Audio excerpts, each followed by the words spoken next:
Je suis comme un dingue. Tu vois, c'est là que je me dis tous ces efforts, toute cette énergie qu'on dépense des fois à faire des trucs, parce que là, faut être fou.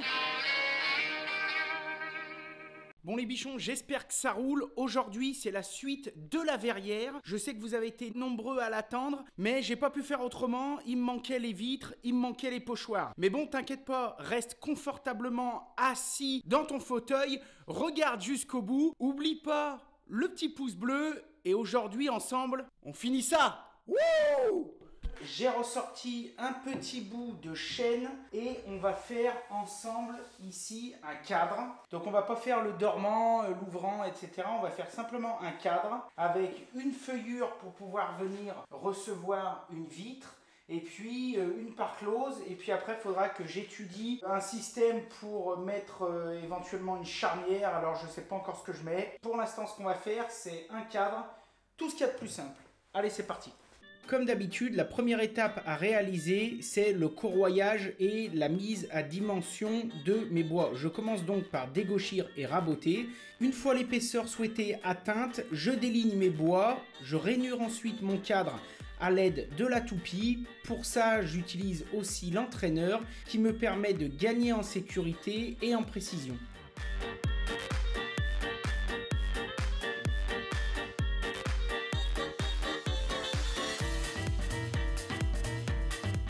Je m'attaque maintenant à la découpe des parts closes qui vont servir à venir serrer la vitre contre le cadre. Ok les bichons, donc j'ai fini de faire mes petites feuillures, donc bon c'est nickel. Donc ce qu'on va faire, c'est qu'on va faire des coupes d'onglet. Donc avec les deux grands côtés et puis les deux petits. Tu vois, j'ai sorti la petite festoune. Allez, on fait ça, c'est parti, yeah! Je réalise toutes mes coupes d'onglets avec ma fidèle petite Festool Sim qui est juste idéale pour ce genre de choses et pour toutes les opérations d'encadrement. Alors là c'est très simple mais il faut être minutieux, précautionneux et comme d'habitude prendre le temps de bien faire. Pour l'assemblage du cadre, je colle simplement les angles avec une technique dite à plat joint et je mets une pointe dans chaque angle pour renforcer mon collage. Là, il n'y aura pas beaucoup de sollicitations, ça va aller nickel.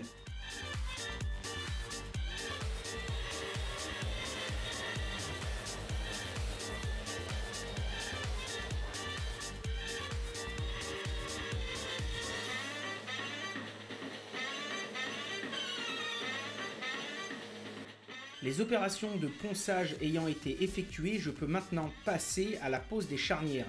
J'ai décidé d'utiliser des petites charnières américaines de récupération que j'avais au fond d'un tiroir et ça va super bien. Pour ça, j'aiguise un petit peu le tungstène de mon TIG. Et après tous les traçages faits, je peux enfin pointer au TIG, comme ça me fait une soudure très discrète, mes charnières sur la verrière.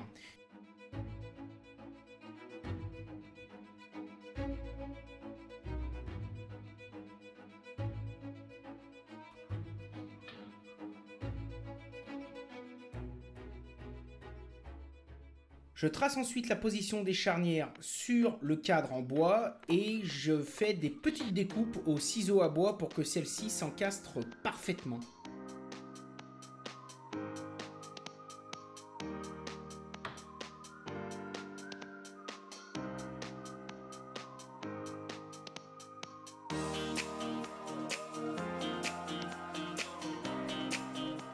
Je profite du passage de mon super pote Stéphane pour lui demander un petit coup de main pour fixer enfin la verrière. Et croyez-moi, après tout ce boulot, c'est un plaisir de présenter l'enfant à sa mère. Du côté du bois, on utilise bien sûr de la vis à bois et du côté de l'acier, on met des autoforeuses. Bon les bichons, pour la suite de la verrière, maintenant il va falloir que je commande des verres. Pour ça, je vais pas chez les bricots bien évidemment, mais je vais chez un petit artisan local. Alors là, je t'ai pas tout filmé dans cette vidéo, puisque là on parle de la verrière, mais ce que je te propose, c'est que dans quelques jours sur YouTube, je vais te mettre un petit reportage artisan que j'ai été faire chez mon pote Alain, qui est miroitier local, voilà, vers chez moi, et tu verras, c'est nickel. Allez, je vais chercher les verres et on se reprend tout de suite pour la suite. Yeah! J'ai deux bonnes nouvelles donc. Je ramène les vitres de la verrière. Donc ça, c'est plutôt cool, qui ont été faites par Alain. Et surtout, ce matin, j'ai eu une super livraison des copains de Head Trick. Là, je leur avais demandé un coup de main pour faire les pochoirs de la verrière pour que je les sable. Ils en ont chié, je peux te le dire, mais ils sont arrivés ce matin. Donc ça, c'est nickel et je te garantis qu'ils sont d'une magnificence. Ça va dégommer. Donc ce que je te propose, c'est que je vais te mettre dans un coin. On va déjà essayer de prendre le temps de coller les adhésifs sur les verres. Donc les verres, tu vois, c'est bien, comme je t'expliquais, je sais pas si tu verras bien, mais tu vois, c'est bien du feuilleté. Donc, je commence à mettre ça et je te reprends. La pose de ce genre d'adhésif et de pochoir dans cette configuration ne nécessite pas de compétences particulières. Par contre, attention, il faut vraiment prendre son temps, être au calme et vraiment prendre le temps de bien régler. Parce que si l'adhésif est posé tordu, eh bien le pochoir sera tordu et le résultat sera foutu, pourri, bousillé. Nickel. Bon alors je te montre, en fait, ça c'est le pochoir. Et par-dessus le pochoir, il y a encore un film transparent. Voilà, tu vois, on devine en fait qu'il y a le blanc et par-dessus il y a un truc transparent. Bah, tu vois, ici on le voit. Donc ce truc transparent, ça s'appelle un tape. En gros, ça va venir servir à tenir toutes les petites lettres pendant que le collage. Et maintenant, il va falloir qu'on enlève le tape pour révéler le pochoir. Mais après, tu vois, tous les petits dessins, ça, ce sera tout sablé, ça va tout ressortir. Toutes les lettres, ça va tout ressortir. Alors donc, faut être très précautionneux et surtout, faut aller très doucement. Là, tu vois, toutes les vitres que j'ai à faire, je vais en avoir pour des heures. Là, il faut tenir tous les détails. On va y arriver.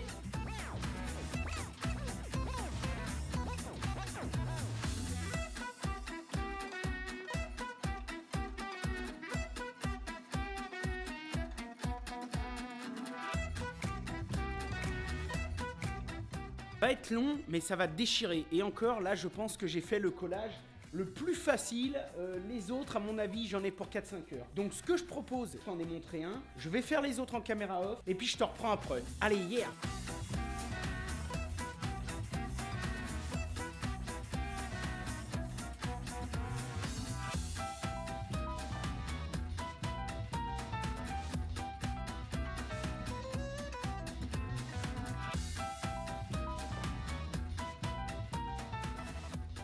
Bon, je viens juste de finir de coller le dernier pochoir.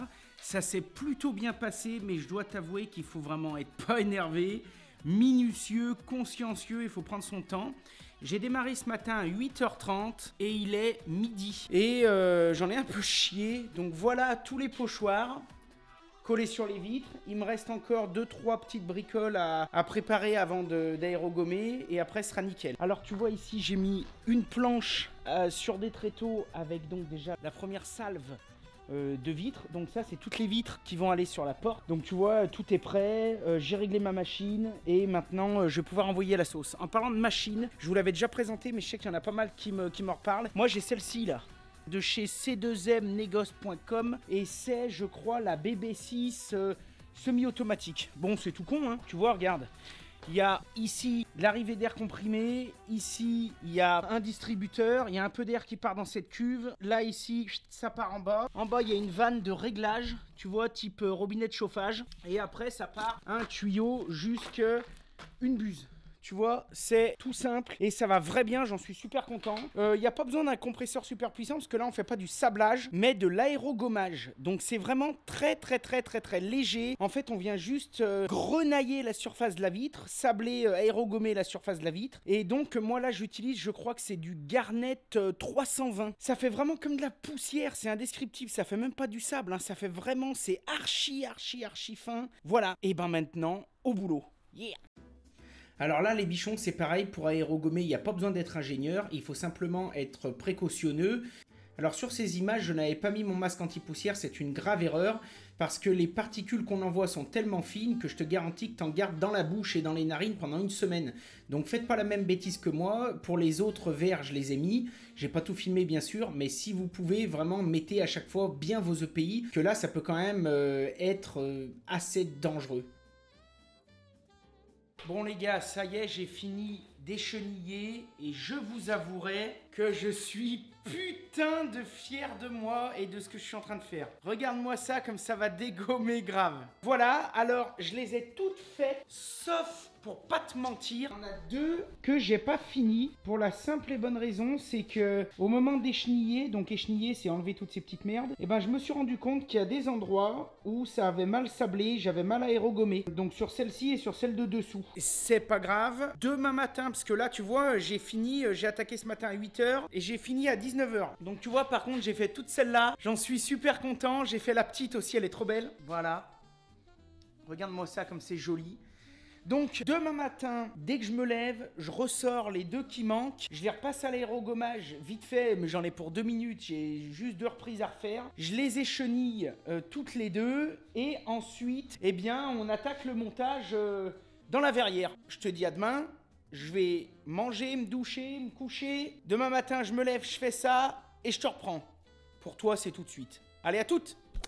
Et re-salut, ça y est, nous sommes le lendemain matin. Je viens juste de finir de sabler les 2-3 trucs, les 2-3 reprises que j'avais à faire. Et donc maintenant, eh bien, on va commencer déjà à installer le verre de We Are Maker qui va aller ici. Et cette pièce, elle va aller là-haut. Alors là, je te fais un petit teaser parce qu'il n'y a rien de fini. Mais de ce côté, tu vois, cette pièce, entre-temps, on l'a peinte. Si tu nous suis sur les réseaux sociaux, tu le sais, parce que j'en avais déjà pas mal parlé. Ici, sur la verrière, eh bien, j'avais soudé la tôle, parce qu'entre-temps, on a installé le poêle à bois que tu apercevras sûrement dans cette vidéo.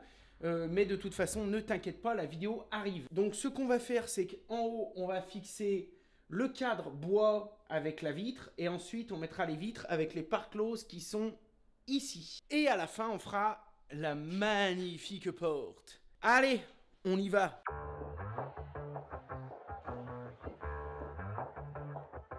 Ok les bichons, j'ai présenté l'enfant à sa mère, ça va super bien. Le verre est en place dans le cadre. Dans l'ordre, maintenant je vais faire les pare closes, les préparer, mais je vais pas les pointer. Une fois qu'elles seront faites, je vais les enlever. Je vais enlever la vitre, je vais mettre un petit coup de rubio et je vais peut-être aller représenter le cadre pour faire les pré-trous des vis. Enfin, je vais voir, tu vas voir, bref, on va bosser quoi. Allez.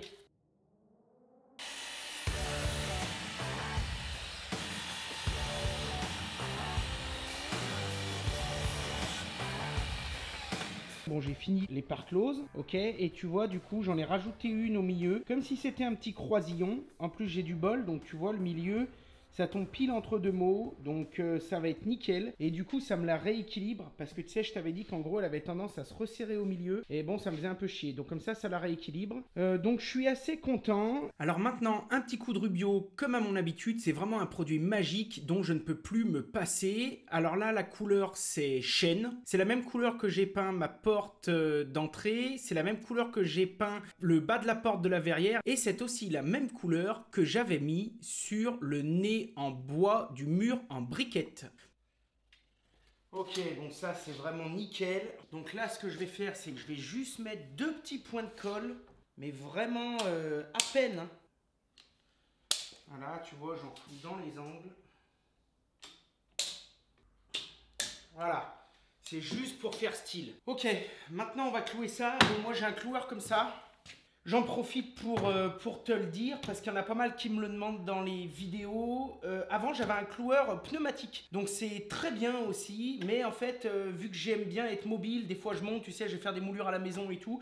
Ça me prenait un peu la tête. Et donc, j'avais envie d'un truc sans fil. Voilà, donc ça, celui-ci, DeWalt me l'a pas filé. Hein, il n'y a pas de problème. Je te le dis quand même. Mais j'en suis en tout cas super content. Je regrette pas. Ça fait un peu plus d'1 an que je l'ai. Et voilà, donc tu vois, c'est un truc à batterie, c'est les mêmes batteries que les Makita. Bon, c'est tout simple, hein. Il y a une super autonomie. Là, tu peux mettre des pointes de 16 jusqu'à 50 et quelques. Bref, ça va super bien. Donc, je te foutrai un lien dans la description si ça t'intéresse. On va remettre en place tous les petits bouts, tous les petits trucs. Voilà. Donc, ce qu'on va faire, on va déjà clouer ça.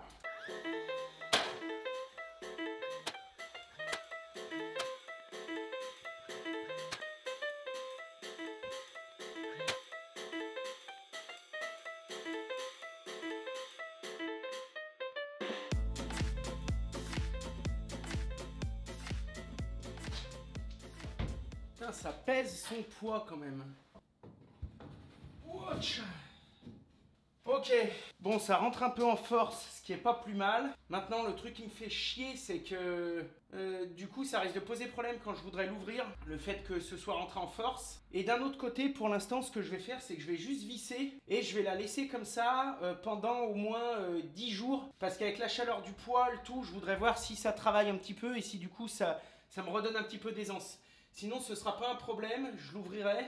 Et je remettrai un petit coup de rabot tout le tour. L'avantage avec le Rubio, t'as vu, c'est que tu mets un petit coup de rabot, t'enlèves la poussière, là c'est nickel. Donc là je mets de la 320. Là on y va coolos, putain c'est super bien.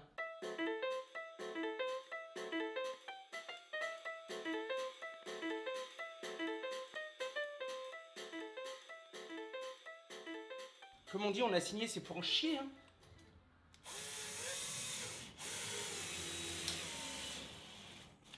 Et pour prendre du plaisir. Bon, dans un deuxième temps, je vais installer ce genre de choses. Ok, tu vois, c'est un petit loquet, un petit loquetot que je vais venir mettre quelque part par là pour éviter, tu vois, que la verrière, la vitre, elle se casse la gueule et pour la tenir fermée. Ça, je vais sûrement pas y mettre maintenant parce que comme je te l'ai dit, je viens juste de la mettre et je préfère attendre de quelques jours, être sûr que ça se mette en place, que le bois travaille, faire les 2-3 ajustements et quand ce sera fait, crac, je mettrai ça. Je te mettrai des petites photos sur Insta, mais t'as compris. Bon, on continue maintenant. On va mettre les verres. Qui c'est les plus forts? Évidemment, c'est les verres. Allez! Pour continuer, donc j'ai préparé mes cadres. Tu vois, je les ai retrouvés parce que je les avais tous notés. J'ai mes petites vis qui sont là. Ce que je voulais te montrer, c'est ça. J'en ai parlé aussi dans pas mal de vidéos. J'ai pris ça chez Foussier et j'ai commandé hier, j'ai eu aujourd'hui. Donc voilà, faut quand même le dire. Après, il y en a qui vont dire ah, encore de la fibre. Mais bon, si moi, tu fais comme tu veux. Après, tu vas le prendre où tu veux. Mais voilà, donc ça, c'est ce qu'on appelle du compriband. C'est un joint en mousse, en fait, qui va venir gonfler et prendre l'épaisseur. Celui-ci, là, il fait 15 mètres, largeur 12 mm, parce que comme ça, une fois, tu vois, que je l'aurais foutu ici, là, et ben, tu vois, il dépassera pas ou très peu. Donc 12 mm et il comble un jeu de 2 à 4 mm. Ça veut dire que là, tu vois, il est compressé, il fait 2 mm. Même, je dirais peut-être même 1 mm, 1 mm 5. Quand je vais le mettre, il va gonfler pour boucher les trous, les interstices jusqu'à 4 mm. Donc ce que je vais faire, c'est que moi, je vais en mettre ici tout le tour. Ensuite, je vais venir mettre ma fenêtre. Et ensuite, je vais venir mettre ma part close. Ok? Et puis, je vais visser et l'ensemble va tenir la fenêtre. Ok, donc tu vois, en gros, le compriband, c'est ça. Donc, ça fait en gros un petit joint mousse qui gonfle. Donc, tu vois, là, par exemple, là, il est tout serré. Et en haut, tu vois, il a déjà pris du volume. Bon, maintenant, on va présenter la vitre. S'il te plaît, Jésus, essaye de faire en sorte que je pète pas ce machin-là qui m'a pris tellement de temps. Ouais, la gravure est dehors. Là, quand tu fais ça, faut avoir personne dans les pattes. Doucement, Lolo. Touche plus rien, je crois qu'il n'y a rien qui est pris. Je vais aller chercher un tournevis. Si ça tombe, je suis mort. Putain, elle est la prise. Merci. Oh, le temps que j'y ai passé. J'ai mis tellement de temps, d'énergie, d'amour là-dedans que le truc le plus important, c'est ce que je fais maintenant, quoi. Et si maintenant ça foire, eh ben, je t'explique pas. Ouais, c'est bon. Oh putain, merci. Merci, merci. Une autre. Tu vois, c'est dans ces moments-là, les bichons, que t'es content d'avoir pris ton temps et pas avoir fait, tu sais, tes perçages taraudage à l'arrache. Que sinon, tu pleures, sinon c'est foutu. Sinon, la demi-heure que t'as gagnée la dernière fois, là, tu la perds puissance 10. Non, non, putain, faut s'appliquer. Regarde-moi ça, comme c'est beau. Putain, je suis vraiment très content. Normalement, le compriband, il doit serrer un peu le truc. Voilà. Oh, putain, je suis trop content. Voilà la première qui est installée, vue de l'arrière. Oh, putain, ça va être beau. Oh, putain, ça va être magnifique. Et puis, regarde-le, le truc là-haut, là, Louis Armaker, comme il est beau. Je suis comme un dingue. Tu vois, c'est là que je me dis tous ces efforts, toute cette énergie qu'on dépense des fois à faire des trucs. Parce que là, faut être fou, là. Ça, c'est invendable. Hein. Ça, si je devais y vendre à un client une fois fini, c'est invendable. On peut faire ça que chez soi ou alors pour des très bons clients, ou des magasins ou des hôtels. Bon, les bichons, dernière ligne droite. Je vous ai pas tout filmé parce que c'est très long. Et je vous passe cette dernière étape qui consiste à poser les vitres sur la porte de la verrière. En accéléré, mais ce qu'il faut retenir en gros c'est que quand on fait ce genre de choses, tout prend du temps.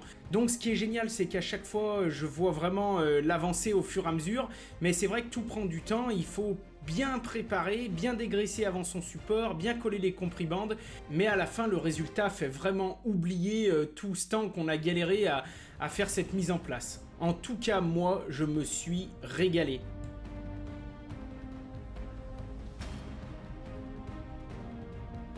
Bon les bichons, bah écoutez, merci d'être restés jusqu'à la fin pour cette superbe aventure que j'ai trouvé vraiment cool. Je suis, et je t'avouerai, assez content du résultat, voire même très content du résultat. Je trouve que ça déchire vraiment, ça sublime l'atelier, ça le met en valeur. Et j'espère que ça va rester ici longtemps. Je me suis donné beaucoup de mal, c'était énormément de travail. Cette aventure en tout cas pour moi aura été extraordinaire. Je vous avouerai que sur cette pièce il y a vraiment énormément de travail. On est bien loin d'un truc tout prêt que vous allez commander quelque part chez un fournisseur ou dans un bricot. Tout est sur mesure, les verres sont sur mesure, la verrière est complètement sur mesure, le soubassement avec la porte en bois, tu t'en rappelles. J'avais fait ça dans la vidéo juste avant. Et puis les verres, les pochoirs, le sablage. Bref, c'est quelque chose, si je devais vendre ça, franchement, qui à mon avis serait vraiment pas donné. J'ai récupéré quand même pas mal de choses pour faire ça. Et puis ensuite, je me suis aidé un petit peu avec des collègues qui avaient des connaissances dans divers secteurs. Mais c'est vrai que c'est beaucoup de travail, c'est beaucoup de temps, c'est beaucoup d'investissement. Et comme en artisanat, ce qui coûte cher, c'est la main d'œuvre. Mais pour faire ce genre de choses, enfin, voyez le résultat. Ça, c'est quelque chose qui est quand même magnifique. En tout cas, j'espère que ça vous donne pas mal d'idées, pas mal d'envie. Et que ça va surtout vous donner le goût, de vous lever de votre canapé et d'essayer de vous dire... je vais essayer de le faire. J'ai la chance d'avoir pas mal de matériel, mais toute ma vie, j'ai bricolé avec rien, avec des petites bricoles, avec des choses, et j'arrivais quand même à des résultats qui étaient ultra satisfaisants. Donc ce qui compte, ce n'est pas ni le prix du matériel, ni les matériaux, ni rien. Ce qui compte, c'est avant tout la tête, le goût et l'envie d'essayer, le goût et l'envie d'y arriver et de se dire, bah, cette chose, je vais la faire, je vais en chier, je vais sûrement des fois avoir envie de renoncer, je vais en avoir sûrement marre, mais je vais quand même essayer de mener ce projet jusqu'au bout. Et voilà, c'est vraiment ce que j'essaye de vous démontrer et de vous inspirer dans ce genre de vidéo. Pour conclure, je voudrais vraiment remercier toutes les personnes qui m'ont aidé dans la réalisation de ce projet, même si j'ai fait 99% moi-même. J'étais très heureux de trouver des gens un peu compétents pour m'aider. La première chose, c'est toujours pareil, c'est le fournisseur de ferraille, acier, détail, découpe. Je vous ai négocié 15% pour ceux que ça intéresse, il y a les liens dans la description. Il peut te livrer les barres découpées comme tu veux, tout, tu peux l'appeler, ils sont sympas, bref, ils font pas mal de choses. Donc merci à eux. Ensuite, je voudrais faire un placement d'artisans et de savoir-faire et dire un grand merci à mon collègue Alain pour les verres. Il me les a pas offerts, je les ai payés comme tout le monde. Eh bien, je garde quand même mon cœur d'artisan, j'ai défendu l'artisanat toute ma vie. Et moi, ce genre de gars, eh bien, j'adore. C'est un petit artisan de village, quand on l'appelle, des fois, il est débordé, il essaye de passer la commande entre deux, il essaye de s'arranger et moi, je trouve ça génial. Et donc, merci à lui. Et puis, n'hésitez pas, vous aussi, à aller rencontrer vos petits artisans de village, vos artisans de proximité, parce que la plupart du temps, ce sont quand même des gens passionnés. Et voilà, merci Alain. Et je voudrais finir cette vidéo par un placement de copains. Ce sont toujours les mêmes, vous en avez déjà entendu parler, notamment quand j'avais fait la vidéo du gosse de bois. Ce sont Damien et Émeric, les fondateurs de Headtrick. Alors, vous me direz, Headtrick, qu'est-ce que ça a à voir là-dedans? Headtrick, c'est un manga, s'il y a des amoureux de manga, mais surtout, Headtrick, ils sont aussi pas bien loin de chez moi, et ce sont aussi les dessinateurs du Bichon. Les dessinateurs des nouveaux Bichons, ce sont eux qui les font, donc ce sont des dessinateurs de manga que j'adore, qui sont pareil dispo, que je fais chier tout le temps parce que vu que j'ai une idée à la seconde, je les appelle, ah, faudrait qu'on fasse un nouveau Bichon comme ci, comme ça, et pareil, ils essayent du coup d'être réactifs, et ce sont des gens qui ont un petit peu de matériel de découpe, d'impression là-bas pour leurs propres besoins, donc c'est-à-dire que ils peuvent pas faire ça pour tout le monde, mais des fois pour des besoins ponctuels et pour leurs propres besoins, eh bien ils utilisent leur machine justement pour faire un petit peu de la création. Et donc c'est à eux que j'ai demandé de faire ces pochoirs. Donc je leur ai envoyé une poignée d'idées que j'avais trouvées à droite à gauche, et puis eux, vu qu'ils sont vraiment balèzes en graphisme, sur Illustrator, ils m'ont mis un petit peu tous ces décors en forme vectorisée sur la taille de mes verres. Et puis on a fait, croyez-moi, beaucoup de retouches, beaucoup de reprises, ils ont passé beaucoup de temps. Voilà, donc je voulais vraiment les remercier parce que C'est des gars bien. Pour tous ceux que ça intéresse, qui ont de la famille, qui aiment le manga, si vous aimez le manga ou si vous aimez les BD, les choses comme ça, je vous mettrai un lien vers leur site. Et toujours dans le même esprit de partage qu'ils ont et le partage de la communauté, ils ont, eux, un site internet sur lequel tu peux regarder, consulter et lire le manga gratuitement. Donc il n'y a même rien à acheter, voilà, je peux pas te dire mieux, c'est des gars géniaux. Donc n'hésitez pas à aller voir. Moi je vous remercie, je vous invite vraiment à laisser un petit commentaire dans la description, que ce soit pour moi concernant le travail ou alors pour les gens que je viens de citer, parce que ça fait toujours tellement plaisir quand on se décarcasse à essayer de faire des choses un petit peu inspirantes pour le plus grand nombre, d'avoir un petit peu en retour au moins un petit compliment, c'est toujours agréable. Donc la rubrique commentaires, eh bien, est là pour ça. Je vous invite vraiment à faire un énorme placement de pouces bleus sur cette vidéo. Et puis, je vous dis à très vite pour la vidéo de l'objet qui est juste derrière moi. Ce sera le poêle à bois que tu ne vois pas bien, mais c'est fait exprès. Voilà, je veux pas tout teaser non plus. J'en ai déjà beaucoup parlé sur les réseaux sociaux. Si ça t'intéresse de nous rejoindre, eh bien écoute, il y a les liens Instagram, Facebook, il y a tout dans la description. Bon les bichons, surtout avant de vous laisser, n'oubliez pas, il y a le petit concours des 100 000 abonnés, un petit défi que j'ai lancé dans le dernier 4 Weeks. Allez voir, si vous voulez participer, eh bien vous pourrez peut-être gagner une journée à l'atelier et puis plein de matériel, plein de choses. Bref, si vous êtes bricoleur, créatif, si vous y avez le goût, ce concours, il est fait pour vous. Par contre, dépêchez-vous, on a jusqu'au 15 mars au soir, minuit pour participer. Sur ce, comme d'habitude, moi je vous dis, soyez créatifs, faites de votre mieux et si possible du bon boulot. À bientôt mes bichons, allez yeah!